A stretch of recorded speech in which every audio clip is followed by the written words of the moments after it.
Study IQ IAS, आपका selection हमारा mission.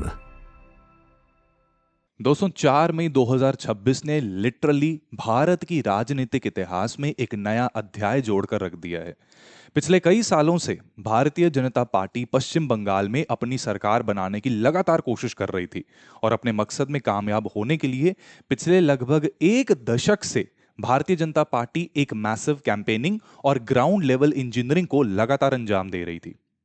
कल के दिन जब बंगाल असेंबली इलेक्शन के ऑफिशियली वेरीफाइड नतीजे सामने आए तो पूरा देश, पॉलिटिकल पंडित्स और आम जनता ये काफी हैरान हुए, क्योंकि पता तो था कि जीतेगी, लेकिन इतनी जबरदस्त जीत इसका अंदाजा शायद किसी ने नहीं लगाया था। हमारे भारत के जिस राज्य में भारतीय जनता पार्टी को हमेशा से एक आउटसाइडर हिंदी बेल्ट वाली पार्टी माना जाता था, वहां बीजेपी ने एक ऐसी ऐतिहासिक और लैंडस्लाइड विक्ट्री हासिल की है जिसकी कल्पना शायद किसी ने नहीं की थी। पिछले 15 सालों से बंगाल पर राज करने वाली ममता दीदी की ऑल इंडिया तृणमूल कांग्रेस को आखिरकार एक बहुत बड़ा झटका लगा और हार का यहां पर इन्हें सामना भी करना पड़ा।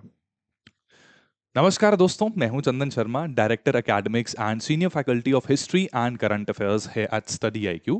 और आज मैं आपको ये जो चुनाव अभी रिसेंटली 4 राज्यों में हुए हैं, जिसमें बंगाल के चुनाव सबसे इंटरेस्टिंग है, इनके सिर्फ नतीजे नहीं बताऊंगा, बल्कि उस हैरत अंगेज राजनीतिक भूचाल के बारे में मैं आपके साथ डिस्कशन करूंगा जिसने बंगाल की पॉलिटिक्स को जड़ से हमेशा के लिए बदल कर रख दिया है।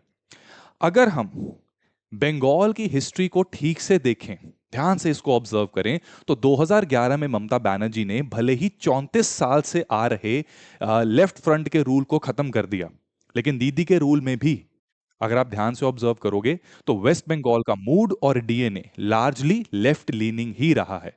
एक्चुअली TMC की पॉलिटिक्स हमेशा से एक बहुत व्यापक जन कल्याण पर आधारित थी, जो कि इनके राजनीतिक इतिहास में भी साफ झलकता है। क्योंकि अगर आपको पता हो तो दीदी की पॉलिटिकल हिस्ट्री और इनका राइज बड़े बड़े इंडस्ट्रियल हाउसेस के खिलाफ खड़े होने से शुरू हुआ, जैसे 2006 से 8 के बीच हुए टाटा नैनो के अगेंस्ट किया गया ये सिंगूर एजिटेशन। इस एंटी इंडस्ट्री और प्रो वेलफेयर अप्रोच की वजह से स्टेट में TMC को कॉमनली लेफ्ट ऑफ लेफ्ट कहा जाता था। और 34 साल CPM का राज प्लस ये 15 साल दीदी का राज, बंगाल में ये चीज इस बात का प्रमाण है कि बंगाल के वोटर के DNA में लेफ्ट आइडियोलॉजी ज्यादा रेजोनेट करती है। ये वोटर लेफ्ट के साथ खुद को ज्यादा जोड़कर देखते हैं, लेकिन इसके बावजूद बीजेपी जैसी राइट विंग वाली पार्टी 200 प्लस सीट्स जीतने में कामयाब हो गई। अच्छा, एक और चीज बताता हूं, बंगाल में ना एक बड़ी यूनिक बात आपको मिलेगी। बंगाल की सोसाइटी हिस्टोरिकली एक प्लूरलिस्टिक सोसाइटी रही है, जहां बाकी स्टेट्स की तरह हिंदू मुस्लिम पॉलिटिकल बाइनरी बंगाल में हमें उतना स्ट्रांगली वर्क करता हुआ नजर नहीं आता। अगर मैं इस पॉलिटिकल बाइनरी को आसान शब्दों में आपको थोड़ा सिंप्लीफाई करना चाहूं, तो इसका मतलब होता है कि चुनाव के वक्त आम जनता का स्ट्रिक्टली धर्म के नाम पर दो हिस्सों में बंट जाना, ठीक है, that is what political binary is, कि एक तरफ हिंदू वोट और दूसरी तरफ मुस्लिम वोट। नॉर्थ इंडिया या हिंदी बेल्ट के बाकी स्टेट्स जितने भी हैं, वहां पर हमने देखा कि पॉलिटिक्स अक्सर इन्हीं रिलीजियस आइडेंटिटीज के इसके इर्द गिर्द घूमती है। लेकिन बंगाल का DNA हमेशा से काफी डिफरेंट रहा है। यहां का वोटर अपनी रिलीजियस आइडेंटिटी से पहले अपनी कल्चरल आइडेंटिटी यानी कि एक बंगाली होने के ऊपर अभिमान भी करता है और उसको याद रखता है। यहां की पॉलिटिक्स में वोट धर्म पर नहीं बल्कि लैंग्वेज, क्लास स्ट्रगल और फ्री राशंस, वेलफेयर योजनाओं, इन सारी चीजों के साथ जुड़ा हुआ है, इसके आधार पर होता है। तभी ये मां माटी मानुष का मॉडल काम भी किया। धर्म यहां कभी भी प्राइमरी डिसाइडिंग फैक्टर नहीं था। तो फिर भाई सोचने वाली बात यह है कि अचानक ऐसा क्या हुआ कि एक कंप्लीटली रेड स्टेट, ठीक है, लेफ्ट के साथ ये रेड कलर एसोसिएट होता है, तो ये रेड स्टेट भगवे में बदल गया। हालांकि ऑपोजिशन जो है वो EVM टैंपरिंग और स्पेशल इंटेंसिव रिवीजन एक्सरसाइज के ऊपर सवाल उठा रही है, पर यार आज भी मैं ये बात दोबारा दोहराऊंगा कि TMC ने पिछले चुनाव की तुलना में अपनी 100 से ज्यादा सीटें गंवाई हैं। और 100 से ज्यादा सीट्स का ऐसा जो स्विंग होता है, ये सिर्फ एक छुटमुट इलेक्टोरल मैल प्रैक्टिसेस से नहीं हो सकता। इक्का दुक्का या 5-10 सीटें समझ में आती हैं, इतनी नहीं। तो ये जो डिसाइसिव और अनप्रेसिडेंट जीत है, इसका सबसे बड़ा कारण आपको पता है बंगाल के अंदर नहीं बल्कि बॉर्डर के उस पार नेबरिंग बांग्लादेश में है। देखो दोस्तों, चुनावी माहौल और पब्लिक परसेप्शन ये अचानक नहीं बदलते। तो ये जो कहानी बंगाल में हमने देखी, इसका सबसे बड़ा टर्निंग पॉइंट आपको पता है 5 अगस्त 2024 को आया, जब बांग्लादेश में एक अचानक अपराइजिंग के चलते शेख हसीना की एडमिनिस्ट्रेशन और सरकार पूरी तरह गिर गई। शेख हसीना के फॉल के बाद वहां के हिंदुओं के ऊपर जो अत्याचार हुए, उनके साथ जो मिसट्रीटमेंट का एक सिलसिला शुरू हुआ, उसने अचानक से बंगाल की राजनीति में, खासकर बंगाल में रहने वाले हिंदुओं के मन में आबादी का संतुलन बिगड़ने का, यानी कि डेमोग्राफी के चेंज होने का एक गहरा डर पैदा कर दिया। सरहद के उस पार से रोज आने वाली हिंसा की तस्वीरें इन्होंने पश्चिम बंगाल के हिंदुओं को पूरे, इनके पुराने जख्मों को एक तरीके से हरा कर दिया। और भारतीय जनता पार्टी ने इस सेंटिमेंट और इस नैरेटिव को ग्राउंड लेवल पर बहुत एग्रेसिवली आगे बढ़ाया। बीजेपी का क्लियर नैरेटिव था कि शेख हसीना गवर्नमेंट के फॉल के बाद बांग्लादेश में हिंदू बहुत ज्यादा वल्नरेबल हो गए हैं, और वहीं दूसरी तरफ उन्होंने एक और डर को पब्लिक के दिलों में बिठा दिया, और वो डर था कि ये जो केओस बांग्लादेश में चल रहा है उसका फायदा उठाकर ये जो इंडिया बांग्लादेश के पोरस बॉर्डर्स हैं, इस रास्ते से इलीगल मुस्लिम इमिग्रेंट्स इंडिया में एंटर कर सकते हैं। और बीजेपी ने बंगाली आम जनता को यही समझाया कि ये इलीगल इमिग्रेंट्स यहां पर आकर सीधे इलेक्टोरल रोल्स भर देंगे, जिससे अल्टीमेटली ममता बनर्जी को एक डिस्टिंक्ट इलेक्टोरल एडवांटेज मिलेगा, लेकिन बंगाली आइडेंटिटी खतरे में आ जाएगी। आम बंगालीज के दिलों में अपनी ही स्टेट की इस डेमोग्राफी चेंज को, मतलब ऐसा डर बैठ गया कि ये चेंज आना ही था। अगर हम इस डेमोग्राफिक थ्रेट को प्रैक्टिकली और हिस्टोरिकली देखें तो इतिहास गवाह है कि 1901 में आज के बांग्लादेश में, जो तब ईस्ट बंगाल था, वहां पर हिंदू पॉपुलेशन लगभग कितनी थी, 33% के करीब हुआ करती थी। लेकिन कई दशकों तक हुए लगातार परसिक्यूशन और माइग्रेशंस के चलते 2022 आते आते ये आंकड़ा गिरकर लगभग 7.9 अप्रोक्सीमेटली 8% रह गया। जब एक सोसाइटी अपने पड़ोस में अपनी ही कम्युनिटी का इतना मैसिव डेमोग्राफिक कोलैप्स देखती है, तो इलीगल इमिग्रेंट्स द्वारा स्टेट की आबादी का संतुलन बिगड़ने का डर पैदा होना बिल्कुल नेचुरल है। इस पूरे फिनोमेना को हम पॉलिटिक्स ऑफ मेमोरी कह सकते हैं। ईस्ट पाकिस्तान और बांग्लादेश में हिस्टोरिकली जो रिलीजियस विक्टिमाइजेशन हुआ था, उसकी मेमोरी को ही बीजेपी ने ग्राउंड पर बहुत स्ट्रांगली इन्वोक किया। एक बहुत ही डिस्टिंक्टली लेफ्ट स्टेट जो इतने सालों से रिलीजन और हिंदू मुस्लिम बाइनरी को अपने इलेक्शन नैरेटिव से दूर रखती थी, बांग्लादेश में बॉर्डर के उस पार ये जो जियोपॉलिटिकल क्राइसिस हुए, इसकी वजह से अब और ज्यादा ये करना पॉसिबल ही नहीं था। शेख हसीना के फॉल और हिंदुत्व के राइज ने बंगाल की पॉलिटिक्स को एक बोल्ड नया टर्न दिया, और बीजेपी के पावर में आने का रास्ता एकदम साफ होना शुरू हो गया। अब दोस्तों, एक चीज को समझना, पॉलिटिक्स में एक हिस्टोरिकल बैकग्राउंड और डर तब तक डायरेक्ट वोट में तब्दील नहीं होता जब तक आम जनता को कनेक्ट करने वाला कोई इमोशनल स्पार्क ना मिले। तो ये जो इमोशनल स्पार्क था ना, बंगाल की धरती पर ये आया दिसंबर 2025 में। कोलकाता के ठीक पड़ोस वाले देश बांग्लादेश में एक बहुत ही दर्दनाक घटना हुई। आपको शायद याद हो, या जिन्होंने नहीं सुना वो अब सुन लो। एक हिंदू गारमेंट वर्कर था बांग्लादेश में जिसका नाम था दीपू चंद्र दास। उसे एक मॉब ने बुरी तरह पीट पीट कर, आग लगाकर लिंच कर दिया बांग्लादेश में। वैसे तो देखो, टेक्निकली ये दास का जो मर्डर था ये एक आइसोलेटेड इंसिडेंट था, पर उस वक्त बांग्लादेश में हिंदूज पर हो रहे लगातार अटैक्स ग्लोबल न्यूज बन चुके थे, और पश्चिम बंगाल के अंदर पॉलिटिकल टेम्परेचर्स भी काफी ज्यादा आसमान छूना शुरू हो गए थे। जैसे ही दीपू चंद्र दास के इस ब्रूटल मर्डर की खबर कोलकाता में गूंजी, तो सड़कों पर लोगों ने प्रोटेस्ट करना शुरू कर दिया। उनका गुस्सा बुरी तरह फूट पड़ा।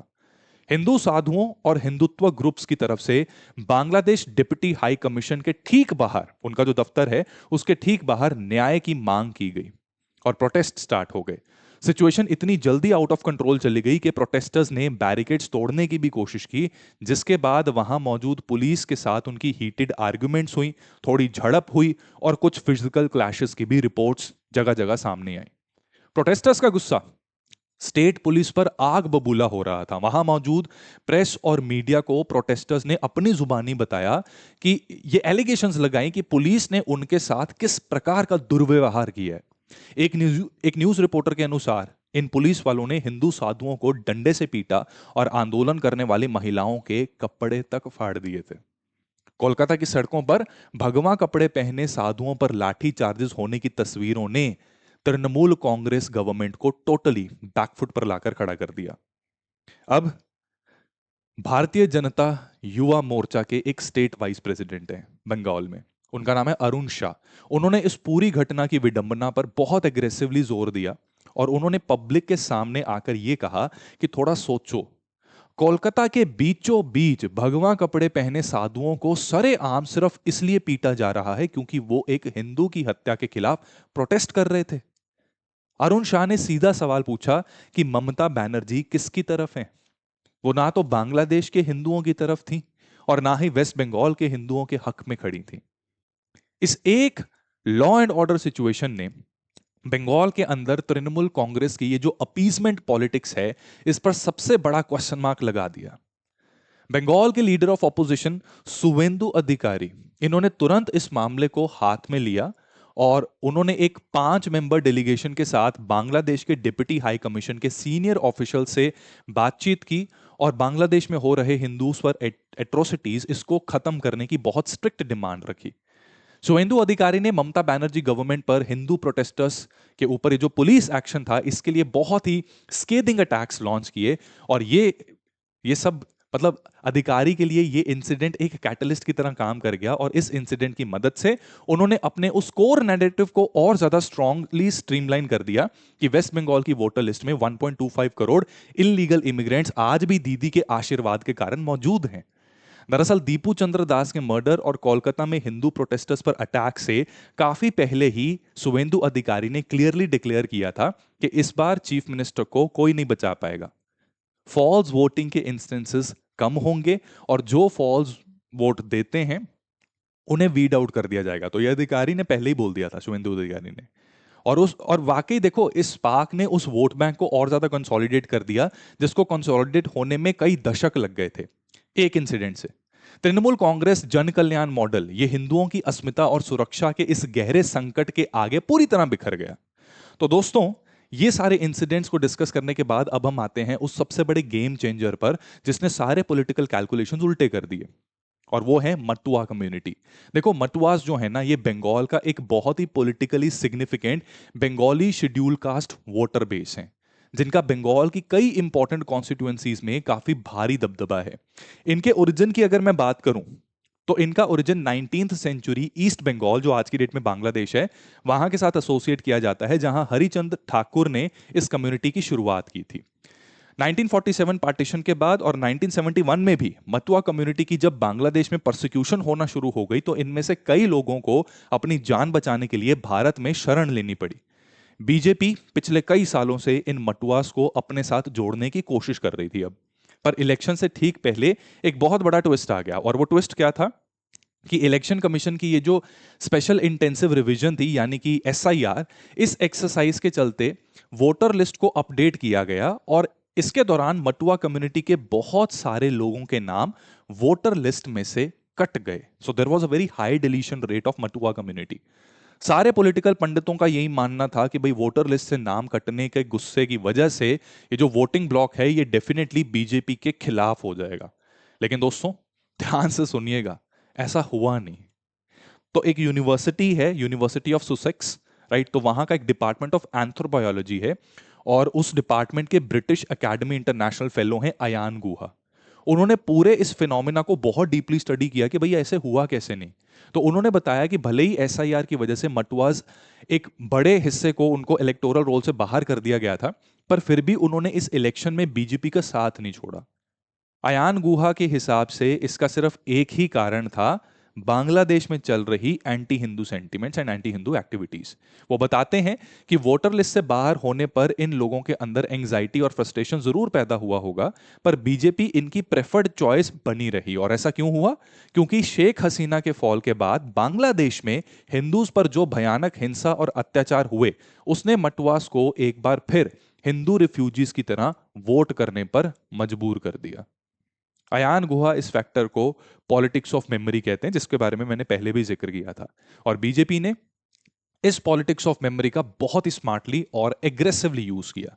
उन्होंने मटुआ नाम सुद्रास को ठीक है, या Namashudras, whatever you want to pronounce, इनको सिर्फ एक लोअर कास्ट ग्रुप की तरह नहीं देखा, बल्कि ईस्ट पाकिस्तान और बांग्लादेश में उन्होंने जो रिलीजियस विक्टिमाइजेशन झेला था उसकी यादों को ताजा करके उन्हें एक सताए हुए हिंदू शरणार्थी यानी कि persecuted group of Hindu refugees के रूप में एकजुट करके मोबिलाइज कर दिया पॉलिटिकली। सबसे हैरान करने वाली बात यह थी कि जिन लोगों के नाम एसआईआर में डिलीट हो गए थे उन्होंने भी बीजेपी के चुनाव प्रसार में बढ़ चढ़कर भागीदारी दी और बढ़ चढ़कर हिस्सा लिया। उन्हें पूरी उम्मीद थी कि बीजेपी अपने प्रो हिंदू रुख की वजह से उन्हें सिटीजनशिप और वोटिंग राइट्स जरूर दिलवाएगी, और इनका यही एक तरफा कंसोलिडेटेड वोट बीजेपी की इस ऐतिहासिक जीत के बहुत बड़ा एक फैक्टर है। अब सबसे बड़ा सवाल उठता है कि दीदी की इतनी सारी स्कीम्स और योजनाओं का आखिर क्या हुआ, क्या वो काम नहीं की? तो देखो, ममता बनर्जी की जो पॉलिटिक्स है ना, ये हमेशा से सबको शामिल करने वाली यानी कि इंक्लूसिव कल्याणकारी योजनाओं के ऊपर आधारित रही है। आप फ्री राशन की बात करो, लक्ष्मी भंडार की बात करो, कन्याश्री, ये सब टीएमसी के मां माटी मानुष मॉडल की सोल थी, जान थी। पर जब बात देश की बॉर्डर और डेमोग्राफिक चेंज के डर पर आ गई तो ये सब कुछ छोटा पड़ गया। बंगाल के आम वोटर के लिए घर में मिलने वाला ये जो फ्री राशन है ये तब तक जरूरी था जब तक उसे अपनी जान, जमीन और पहचान का खतरा नहीं था। लेकिन जैसे ही बॉर्डर के उस पार से हिंसा की तस्वीरें आईं, अवैध घुसपैठी, ये इलीगल इमिग्रेंट्स, इनके द्वारा स्टेट की आबादी का संतुलन बिगड़ने का डर पैदा हुआ, डेमोग्राफिक चेंज का डर पैदा हुआ, तो बंगाल के वोटर ने अपनी सुरक्षा को सबसे ऊपर रखा और इसलिए इन कल्याणकारी योजनाओं के लाभार्थी होने की फीलिंग के ऊपर बॉर्डर के पार ये इनसिक्योरिटी जो हो रही है वो बढ़ गई। दोस्तों, इस एनालिसिस का अब अगर हम कंक्लूजन करें तो कंक्लूजन बड़ा ही साफ और क्लियर है कि बंगाल की सोसाइटी जो हिस्टोरिकली एक प्लूरलिस्टिक सोसाइटी रही है, जहां बाकी स्टेट्स की तरह हिंदू मुस्लिम का पॉलिटिकल बाइनरी उतना स्ट्रांगली वर्क नहीं करता था, वहां अब ग्राउंड रियलिटी हमेशा के लिए बदल चुकी है। पड़ोसी देश बांग्लादेश की घटनाओं ने, जो नेबरिंग स्टेट्स में ये जो चला, नेबरिंग कंट्री में चला, इन घटनाओं ने बंगाल की राजनीति को बिल्कुल नया बोल्ड मोड़ दे दिया और इसने बीजेपी को पावर में आने का वो सॉलिड रास्ता पहुंचाया, वो सॉलिड रास्ता प्रोवाइड किया जो पिछले कई दशकों से ये ढूंढ रही थी बीजेपी। तृणमूल कांग्रेस की 15 साल पुरानी सत्ता और लेफ्ट का बचा कुचा असर, दोनों ही इस नए हिंदू आइडेंटिटी और डेमोग्राफिक फियर वाले तूफान के आगे ढेर हो गया, बह गया। अब आपको क्या लगता है दोस्तों, क्या बंगाल की ये नई राजनीति एक परमानेंट बदलाव है या फिर ममता दीदी आने वाले वक्त में नए स्ट्रेटेजी के साथ दीदी 2.0 बनकर वापस आएंगी? अपनी राय नीचे कमेंट सेक्शन में जरूर बताएं। और जो स्टूडेंट्स यूपीएससी आईएएस एग्जाम की तैयारी कर रहे हैं तो उनको मैं इतना बताना चाहता हूं कि जो एग्जाम है थोड़ा डिफिकल्ट होता है, तो इसमें अगर आप एक सॉलिड सीरियस प्रिपरेशन करना चाहते हैं एक ही छत में, जहां प्रीलिम से लेकर इंटरव्यू तक आपकी सारी स्टेजेस कंप्लीट हो जाती हैं, तो आप स्टडी आईक्यू के P2I बैच में एडमिशन ले सकते हैं। हमारे पास 3 अलग अलग P2I बैचेस हैं जो 2027 को टारगेट करते हैं, then we have a P2I batch of 2028, और एक हमारा बैच है लॉन्ग टर्म बैच, इसको हम निर्माण बैच कहते हैं। ये 2029 को टारगेट करने वाले यूपीएससी अभ्यर्थियों को ध्यान में रखते हुए बनाया गया है। अगर आप हिंदी माध्यम में प्रिपेयर करना चाहते हैं तो हमारे पास हिंदी मीडियम बैच भी हैं। Those who want to prepare purely in English, we have an English medium batch as well. और जिस तरह से हमारा ये सेशन हुआ हिंदी इंग्लिश मिक्स में और कंटेंट इंग्लिश में है, तो उसको कहते हैं बाइलिंगुअल बैच यानी कि हिंग्लिश बैच। तो तीनों में लैंग्वेज आपकी मर्जी है, आप किसी में भी चाहें एडमिशन ले सकते हैं। और वो स्टूडेंट्स जो बहुत स्ट्रांगली इंटरेस्टेड हैं इस बैच में एडमिशन लेने के लिए और जानना चाहते हैं कि इस बैच के बारे में और डिटेल्स जानना चाहते हैं, तो वो मुझे इस नंबर पे व्हाट्सएप मैसेज ड्रॉप कर सकते हैं 7710678413, या फिर आप इस नंबर पे मुझे कॉल कर लीजिए 9240231046। मैं हूं चंदन शर्मा, अब मैं इजाजत चाहूंगा।